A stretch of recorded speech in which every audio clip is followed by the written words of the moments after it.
여러분 저하고 함께 같이 읽으실 때는 17절부터 20절까지의 말씀입니다. 우리 4절의 말씀이니까 함께 같이 큰 목소리로 읽도록 하겠습니다.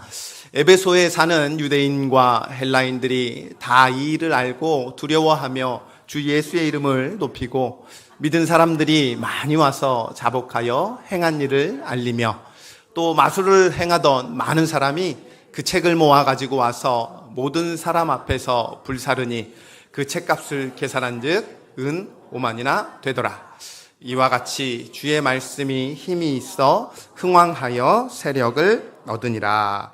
아멘. 여러분 계속해서 사도행전을 보고 있는데 이 사도행전은 사도들의 행한 일들을 기록한 것이 아니지요. 그러니까 가시적으로는 그렇게 보이나 실제적으로는 성삼위 하나님의 사역에 그리고 성삼위 하나님의 능력과 권능과 그의 사랑, 그의 말씀이 이 땅 가운데 어떻게 퍼져나가는지, 땅끝까지 어떻게 퍼져나가는지에 대한 기록이 이 사도행전입니다. 그러니까 이 사도행전이 실제적으로는 지금도 계속해서 이어져 있는 말씀이라고도 하죠. 그래서 누구는 신사도행전이다 뭐 이런 말씀도 실제적으로 나타내긴 하지만 결국 오늘도 지금도 여러분의 삶 속에서 여러분의 인생 속에서 또 여러분의 삶의 영역 속에서 가정 안에서 하나님은 신실하게 일하십니다. 믿으십니까? 그 신실하신 하나님을 오늘 말씀을 통해서 다시 한번 깨닫고 그 말씀이 내 삶 가운데 어떻게 일하시는지를 우리가 오늘 이 밤에 이 아침에 다시 한번 깨닫는 귀한 시간 되기를 소망합니다. 자, 오늘 말씀 보시면 먼저 사진을 한번 띄워볼까요? 이제 3차 전도 여행이 시작이 되었는데요. 그림상으로 보면 이렇습니다. 이제 시작점은 이 편에 보시는 안디옥이라는 곳에서 시작을 하고 저 소아시아 그러니까 유럽을 넘어가지 않고요.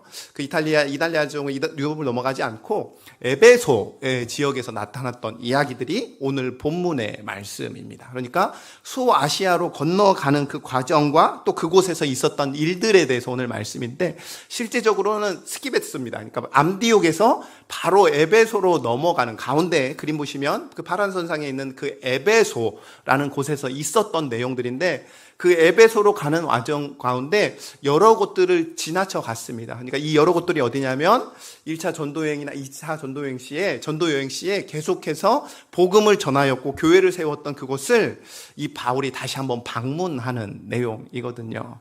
여러분, 제가 저에게 있어서 이제 정말 수많은 교회들이 있지만 하나님이 제게 허락하신 사역을 허락하신 몇 개 교회는 몇 개 되지 않습니다. 그 몇 개의 교회들을 기억하고 또 함께 같이 신앙생활을 했던 우리 성도들을 기억하면 지금도 가끔씩 통화를 하고 또 가끔씩 연락을 주실 때 이렇게 하면 그 함께 같이 사역했고 울고 웃으며 함께 기도했고 말씀을 나눴던 그 기억들이 제 안에 이렇게 잘 이렇게 이야기할 때 통화할 때마다 이렇게 잘 드러나거든요.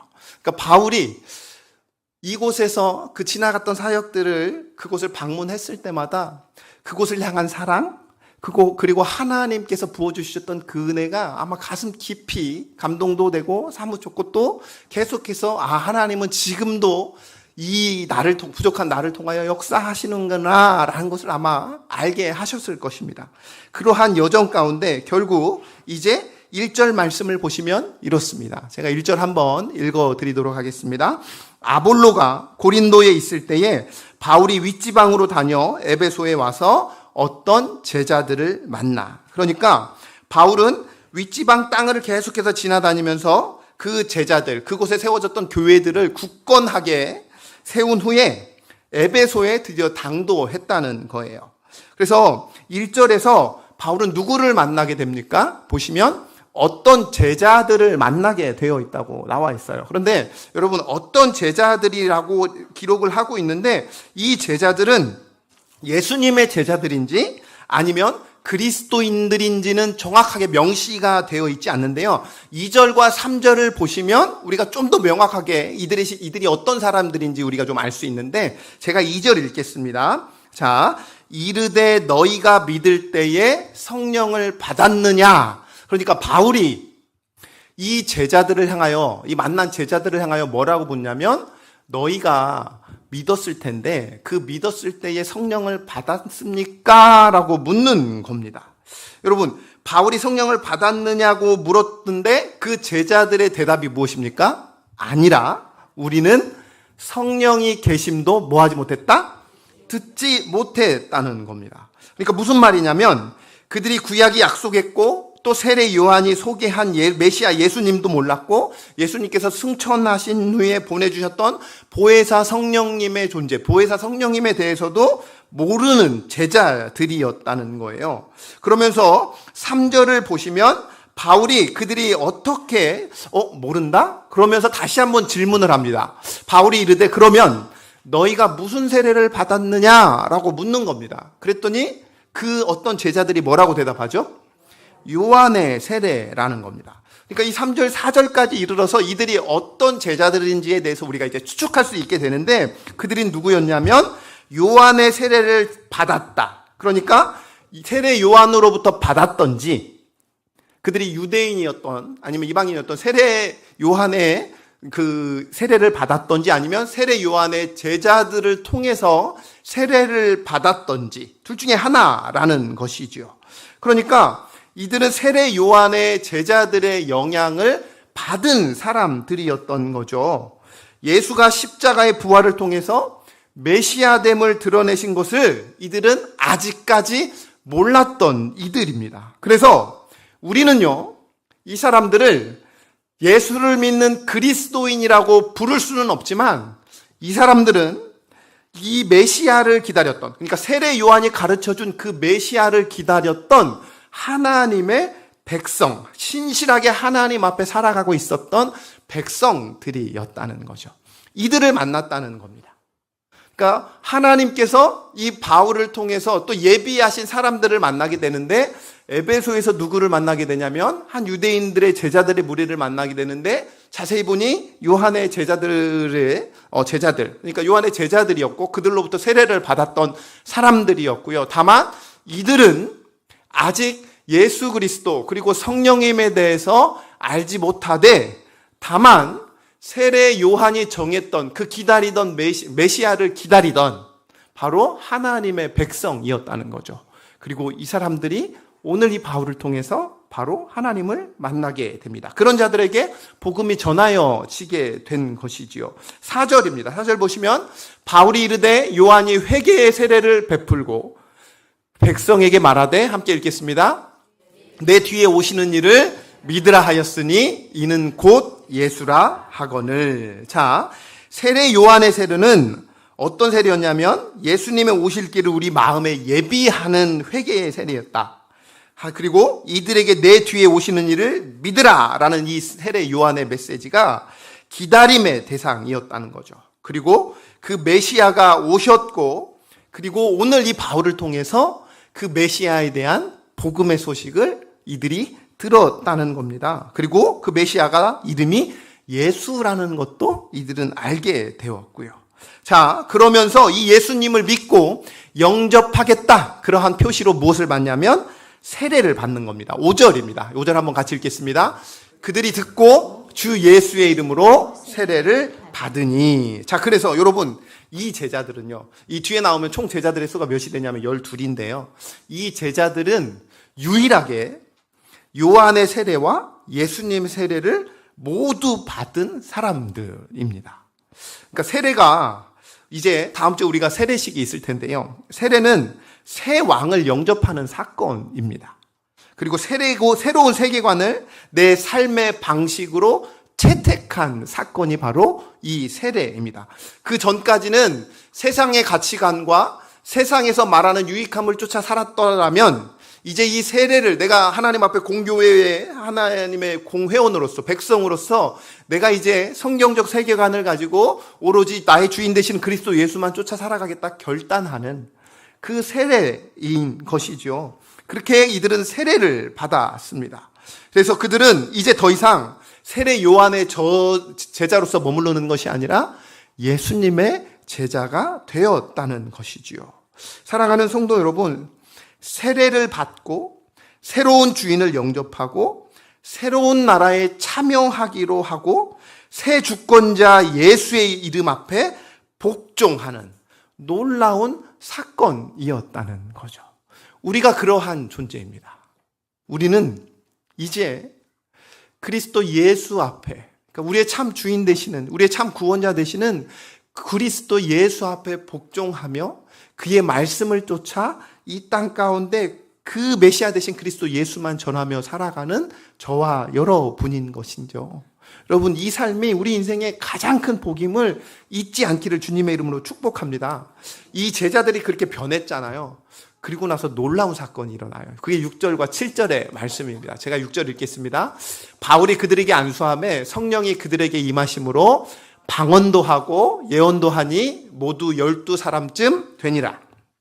죄송합니다. 7절 다시 한번 읽겠습니다. 모두 12사람이 되니라 입니다. 그러니까 성령의 계심도 듣지 못했던 제자들에게 무엇이 임했다고요? 성령 하나님이 그들에게 임한 거예요. 바울이 안수하자 성령이 임하였고 그 성령이 임한 결과가 어떻게 되었죠?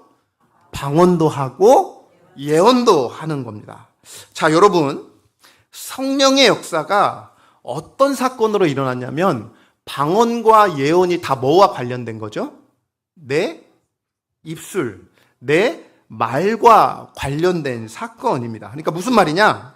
성령은 우리로 하여금 하나님과 더욱 소통을 잘할 수 있도록 도와주시는 하나님의 영이십니다.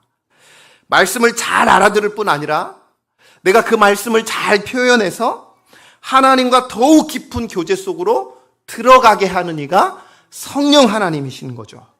그러니까 성령께서는 그 소통 능력을 통해서 하나님의 뜻이 교회 앞에 잘 전해지게 하시는 분이시라는 거죠. 부족한 저를 통해서 성령 하나님이 역사하셔서 하나님의 그 크신 사랑을 여러분에게 전하시게 하시는 이가 누구시라고요?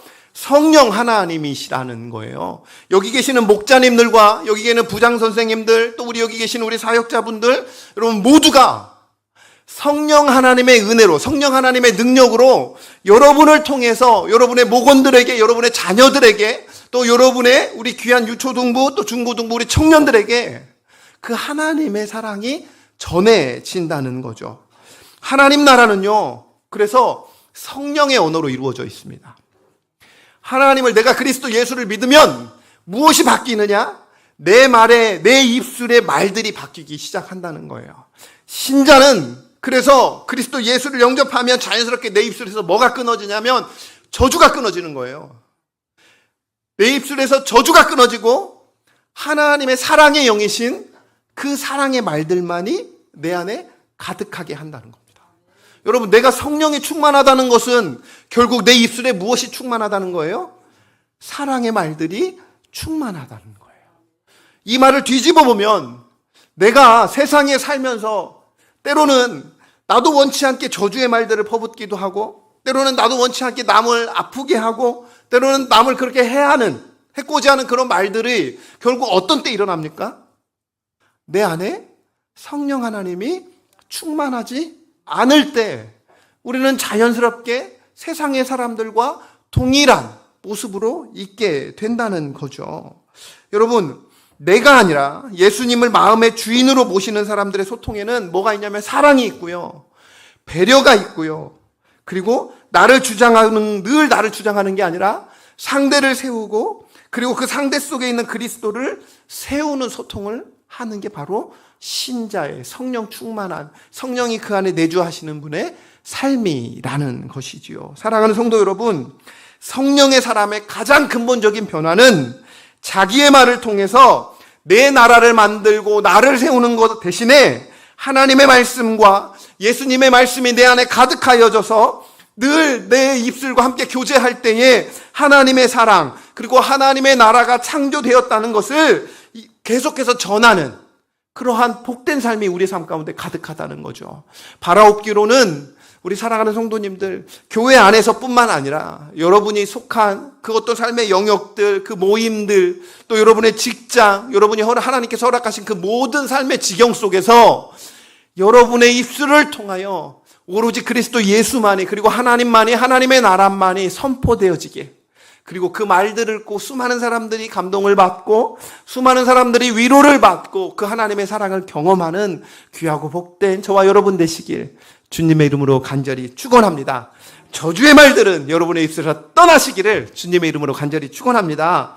여러분, 다시 돌아와서 이제 그렇게 이 에베소에서 이 유대인 제자들을 만난 후에 또 당연히 이 바울은 어디로 향했겠습니까? 그는 늘 어디를 가든지 유대인의 회당을 찾아갑니다. 오늘 또 그곳을 찾아갔죠. 오늘 본문에서도 8절입니다. 한번 같이 읽도록 하겠습니다. 바울이 회당에 들어가 석 달 동안 담대히 하나님 나라에 관하여 강론하여 권면하되. 자, 계속해서 또 이 에베소를 방문하기를 이 에베소 사람들 그렇게 원하였잖아요. 그렇게 예수 그리스도를 전했을 때 그들은 더 머물러 달라고 간구했던 적이 있었죠. 그렇게 그 간구함이, 그 간절함이 이곳에서도 계속 드러나는데 얼마나 열심히 그들이 들었겠습니까? 그러면서 그 예수 그리스도의 통치 아래서 자신들이 굴복하기를 기뻐했던 인물들도 있었지만 이 권면과 강론 가운데 그렇지 아니한 사람들도 있었다는 겁니다. 그게 9절 말씀입니다. 제가 9절 읽겠습니다. 그렇게 강론하고 권면하되 어떤 사람들은 무엇이? 마음이 굳어 순종하지 않고 우리 앞에서 이 무엇을? 도를, 복음이죠. 예수 그리스도의 복음. 하나님이 우리의 이 땅을 지으시고 다스리시고 우리를 구원하시며 심판주 되신다는 이 그리스도의 도를 그들이 비방했습니다. 자, 어떤 사람들은 이 도를 비방했는데요. 무려 얼마 동안 이 복음을 전했냐면 여러분 3개월, 그 다음 말씀 3개월 동안 이 말씀을 전했습니다. 짧으면 짧을 수 있지만 길다면 긴 기간이죠. 그런데 그 3개월 동안 매주 들었음에도 바뀌지 않는 그들의 마음 상태를 이렇게 표현하는데 뭐라고 이야기하냐면 뒤에 말씀 보시면 마음이 뭐해서요? 굳었다고 말하고 있습니다. 그러니까 마음이 굳어 그리고 순종하지 않다고 말하고 있습니다.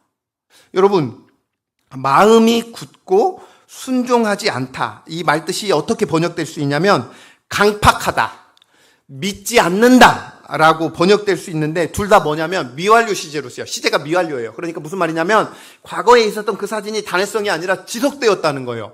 그러니까 마음이 굳은 게 그냥 한 번에 딱 굳고 끝나는 게 아니라 그 굳은 마음이 3개월 동안 계속해서 복음을 전하는데도 불구하고 열리지 않고 계속해서 굳어있는 그 상태라는 거예요. 오래전부터 완악한 상태였고 믿지 않으려고 마치 작정한 사람들과 같았다는 것입니다. 듣기도 전에 믿지 않으려고 작정했고 바울이 한 말이 사실인지 아닌지 여부에 대해서 관심이 없는 거예요. 어제도 우리가 토요 전도를 했지만 저희들 전대 앞에서 토요 전도를 그 후문 쪽에 쪽문에서 이렇게 전도를 하고 있는데요. 저희들이 이렇게 딱 앞에서 이렇게 저희는 누구에게 줄까 이렇게 계속해서 복음을 전고 사람들을 관찰하면서 가고 있잖아요. 대부분의 사람들은 어떻게 하고 다니지 아십니까? 다 핸드폰 보고 다닙니다. 어르신들은 이렇게 그냥 가지만 보통 젊은 사람은 다 핸드폰을 보고 다니는 거예요. 그러다가 저희들이 이제 보고 저분에게 전해야 되겠다 마음을 딱 먹는 순간 저희들이 준비한 그것들을 딱 가지고 딱 내는 순간 그분이 먼저 저 멀리서 저하고 눈이 마주치잖아요. 뭐 하는지 아십니까? 저 사람이 이제 저를 지칭하면서 저 사람이 나에게 뭔가 줄 것 같다? 근데 앞에서 저쪽에서 보니까 뭔가 교회를 다니면 뭔가를 줄 것 같은 느낌이 드는 거예요. 그럼 어떻게 하시는지 아십니까? 딱 진짜 이 말씀처럼 마음이 굳어서 내가 어떻게 하는지. 그래서 걷던 사람도 갑자기 이렇게 팔짱을 끼더라고요. 이 손을 빼서 뭔가를 내 손에 쥐어질까봐 팔짱을 끼기 딱 시작하고요. 이 안에 보통 대부분 우리 청년들 다 이어폰을 끼고 있잖아요. 그 이어폰을 딱 듣는데 저희가 안녕하세요. 우리 장로님 되게 힘차게 고백하거든요. 반갑습니다 하면서 네, 예수님 전화로 왔습니다. 이렇게 우리 장로님 이렇게 힘차게 고백하거든요. 누가 봐도 들었는데 누가 봐도 들었거든요. 저한테까지 들렸으니까요. 근데 그냥 외면하고 갑니다. 나쁜 사람들이나 이런 말씀 드리려는 게 아니라 마음이 굳었어요. 마음이 굳었어요. 보면 안타깝죠. 마음이 아프죠. 오늘 이 표현이 그 표현이라는 거예요. 3개월 동안 예수 십자가 복음을 이 바울을 통해서 논리적으로 계속해서 그 구약에서 말하는 그리스도 예수가 누구신지를 전했음에도 불구하고 마음이 굳어서 순종하지 않고 여기까지는 수동적일 수 있어요. 그런데 더 나아가 능동적으로 무리 앞에서 이 바울이 전한 도를 무엇까지 했냐면 비방을 했다는 것입니다. 사랑하는 성도 여러분, 바라옵기로는 아직 내 가족 중에 또 내 지인들 중에 이렇게 하나님 앞에서 마음이 굳어서 순종하지 않은 분들이 있을 것입니다. 바라옵기로는 같이 기도했으면 좋겠습니다. 그래서 이 예수 십자가 복음이 그들 안에 우리가 담대히 전해졌을 때에 이러한 마음들이 아니라 그 굳은 마음이 기경이 되어서 예수 십자가 복음을 듣고 그 말씀을 일어나여 기뻐하고 주님께 나와 공교회 앞에 세례를 받고 함께 신앙생활하는 놀라운 일이 일어나기를 주님의 이름으로 간절히 축원합니다. 여러분, 오늘 이렇게 비방하는 가운데 또 바울은 어떻게 되냐면 이 회당에서 쫓겨나게 됩니다. 그래서 이 회당에서 쫓겨나자 그들이 옮긴 곳이 어냐면 두란노 서원이라는 곳으로 가게 됩니다. 우리 9절 10절인데요. 또 다시 한번 제가 9절 읽겠습니다. 어떤 사람들은 마음이 굳어 순종하지 않고 무리 앞에서 이 도를 비방하거늘 바울이 그들을 떠나 제자들을 따로 세우고 두란노 서원에서 날마다 강론하니라. 두 해 동안 이같이 하니 아시아에 사는 자는 유대인이나 헬라인이나 다 주의 말씀을 듣더라. 다 주의 말씀을 듣더라. 여러분, 두란노는 정확한 의미가 나와 있지 않아요. 뭐 사람의 이름일 수도 있고 어떤 곳인지 정확하게 드러나 있지 않지만 중요한 건 고대 도시 에베소에서 이 연구실이고 강의실이고 토론장의 형태가 바로 이 두란노 서원이었던 곳입니다. 그런데 이곳에서 바울이 전했다는 건 바울만 전한 것이 아니라 수많은 철학자들도 이곳에서 전했다는 거예요. 그러니까 바울은 자기의 정해진 그 시간에서 그곳에서 예수 십자가 복음을 2년 동안 정했습니다. 이곳에서 하나님 나라의 확장을 위해서 꾸준히 날마다 전했다는 것이지요. 이렇게 하나님 나라를 확장을 계속해서 하는 일들을 멈추지 않자. 여러분 기억하십시오. 우리가 하나님의 나라가 확장되기를 바란다는 건 결국 무엇을 말하는 거냐면 내가 주어진 삶 속에서 하나님의 말씀을 선포하고 하나님의 말씀으로 살아갈 때 하나님의 나라가 확장됩니다. 그냥 기도함으로써 하나님의 나라가 확장되고 끝나는 것이 아니라 그 기도할 때 주시는 힘과 능력을 가지고 내게 주어진 삶의 터전에서 하나님의 말씀을 힘있게 담대히 선포함으로 끝나는 게 아니라 그 말씀이 가진 그 내용 그대로 사랑으로서 살아낼 때 그곳에 하나님의 나라가 확장되는 거죠. 그렇게 바울이 하나님의 말씀을 전하고 그 전한 말씀을 복음대로 살아냈습니다. 그렇게 살아내자 그 말씀이 외적으로 기적으로 변하기 시작하는 거예요. 그게 11절과 12절입니다. 11절 제가 읽겠습니다. 하나님이 바울의 손으로 놀라운 능력을 행하게 하시니 심지어 사람들이 바울의 몸에서 손수건이나 앞치마를 가져다가 병든 사람에게 얻으면 그 병이 떠나고 악기도 나가더라. 아멘. 여러분 마태복음을 보면은요. 우리가 알고 있는 마태복음 5장부터 이렇게 5장 6장을 보시면 산상수훈에 대해서 나오고 있는데 산상수훈의 주제가 뭐냐면 하나님의 나라에 대한 선포예요. 그냥 딱 정리하면 산상수훈은 하나님 나라에 대한 선포거든요. 그러니까 예수님께서 하나님 나라의 사역에 귀로 듣는 하나님 나라의 복음이 있고 눈으로 보는 하나님 나라의 역사가 있어요. 그게 7장부터 8장에 보시면 내용이 뭐냐면 병이 떠나가고 악귀가 떠나가는 내용들이 그곳에 담겨져요. 그러니까 오늘도 여기에 에베소에서 성령 하나님이 그 말씀을 통하여 역사하실 때 눈으로 보이는 역사가 동일하게 나타났는데 그게 무엇이냐면 병이 떠나고 악귀가 나가게 되는 역사가 일어났다는 것입니다. 불순종의 영에 매여 사는 이들에게 자유와 해방이 그렇게 하나님의 나라가 확장되었다는 거죠. 자, 그런데 표현이 있습니다. 여러분 표현을 보시면요. 11절 다시 한번 보여주시면 이 표현을 어떻게 했냐면 누가요? 주체가 누구예요? 하나님이죠. 하나님이 놀라운 능력을 행하게 하셨는데 누구를 통해서 행하게 하셨다는 거예요? 바울의 손을 통해서 하셨다는 거예요. 이 표현을 삽입시켜 놨어요. 그러면 바울의 손을 통해서 행하셨다는데 여러분 바울의 손이 어떤 손입니까? 뭔가 대단한 손입니까? 이때 당시 바울은 뭘 했냐면은 이중직을 했어요. 먹고 사는 문제가 있었으니까 이곳에서도 분명 이중직을 했을 거란 말이죠. 그러니까 평범한 손이었어요. 말씀을 전하지 않을 때는 그냥 천막을 만드는 노동의 손이었고 그냥 땀에 젖은 손이었고 굳은 살이 박힌 손이었습니다. 그리고 기도를 하기 위해서 모으던 손이었고요. 그런데 하나님은 그 평범하고 그 성실하고 겸손하고 진실한 그 한 사내의 손을, 이 바울의 손을 통해서 하나님의 권능을 나타내셨다는 겁니다. 이 말씀이 곧 무엇을 나타내는 겁니까? 우리가 비범해서, 우리가 뭔가 대단해서 하나님의 능력을 우리를 통하여 이루어지는 게 아니라 참으로 평범하고 참으로 그냥 비범하지 않는 우리 인생 가운데 성령 하나님이 일하시면 우리의 손을 통해서 놀라운 능력이 이루어진다는 것입니다. 이것을 기억하십시오. 하나님은 누군가를 사용했을 때 뭔가 대단한 사람을 사용하지 않습니다. 그저 하나님 앞에 엎드려 기도하고 하나님이 말씀대로 살아가는 그 신실한 사람, 게으르지 않고 신실하게 하나님의 영광을 위하여 주어진 삶 가운데 최선을 다하여 섬기는 그 사람을 향하여 하나님은 놀라운 능력을 행하신다는 것입니다. 바로 여러분을 통해서, 여러분 한 사람 한 사람을 통해서 하나님이 그 놀라운 일을 행하실 줄로 믿습니다.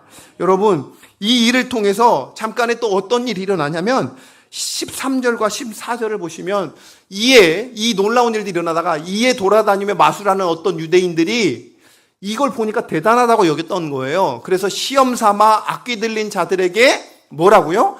주 예수의 이름을 불러 말하되 14절입니다. 함께 읽겠습니다. 바울이 전파하는 예수를 의지하여 너희에게 명하노라 하더라.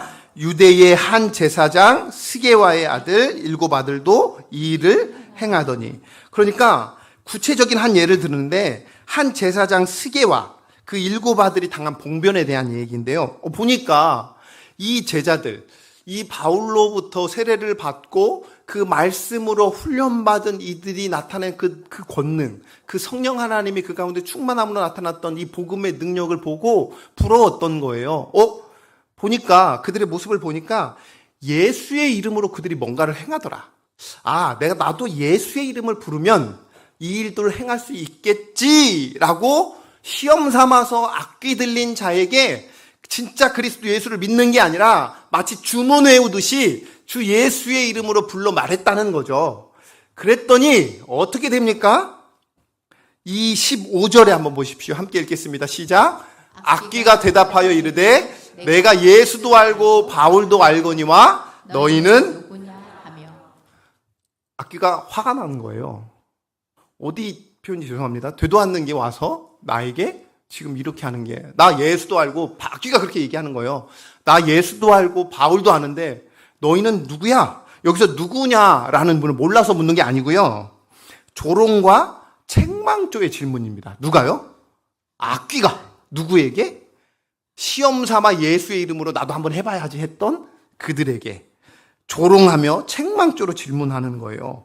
같은 사단의 지배 아래 있는 사람들끼리 뭔 짓이야? 라고 묻는 겁니다. 그런데 이 악귀가 그 7 아들들 안에서 역사하는 귀신보다 강했던 거죠. 그러니까 이 7 아들들의 입에서 나온 예수의 이름은 전혀 능력이 없었다는 겁니다. 그 결과 황망한 일들이 나타나는데 그게 16절입니다. 제가 읽겠습니다. 악귀 들린 사람이 그들에게 뛰어올라 눌러 이기니 그들이 상하여 벗은 몸으로 그 집에서 도망하였다는 험한 꼴 당했습니다. 그 악귀로부터 험한 꼴을 당했던 거죠. 예수의 이름으로 악귀를 다스리려고 했는데 믿지도 않고 그냥 예수의 이름으로 그렇게 다스리려 했는데 도리어 그들이 그 악귀들에게 다스림을 받았던 거죠. 그러니까 참 믿음이 없는 자, 즉 주권자 예수께 대한 참 믿음만이 주권자의 능력이 임하는 것이다 라는 것을 보여주는 거죠.